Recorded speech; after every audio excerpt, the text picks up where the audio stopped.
Mga bossing, ito yung sinasabi ko sa inyong bata ko. 4 na pinatay niyan. Roy, ano na naman ba yan? Nagdala ka na naman ng mukhang pipitsugin. Baka walang itagal sa laban yan. Ano pangalan mo? Pita.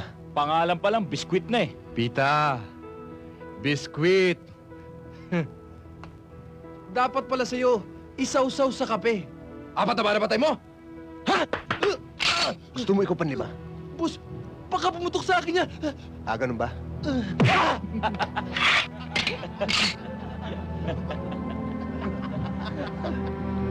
Ano mga bossing? Pipitsugin ba? Didiretsahin ka na namin, Pita. Ibig kong humanga.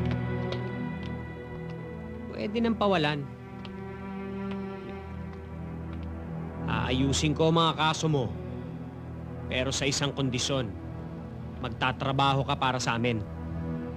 Bata, gagawin ka naming magsasaka. Kaya lang, hindi palay ang itatanim mo.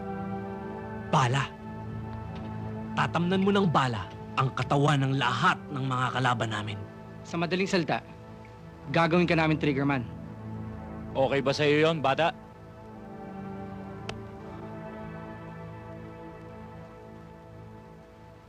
Pita, pagkakataon mo na to para naman makalaya ka. Ha? Pag-iisipan ko. Oo nga ang loob mo.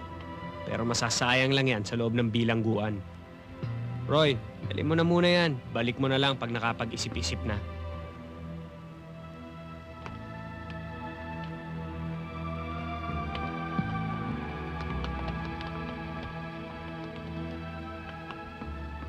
Hindi lahat ng matigas na tinapay lumalambot sa kape.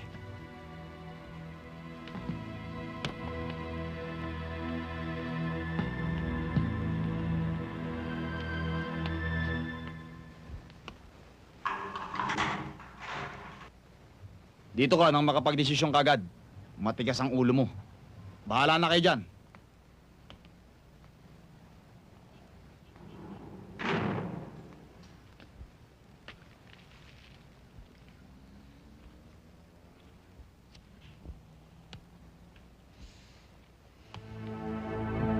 Sino may sabi sa'yo manigaw ako dito?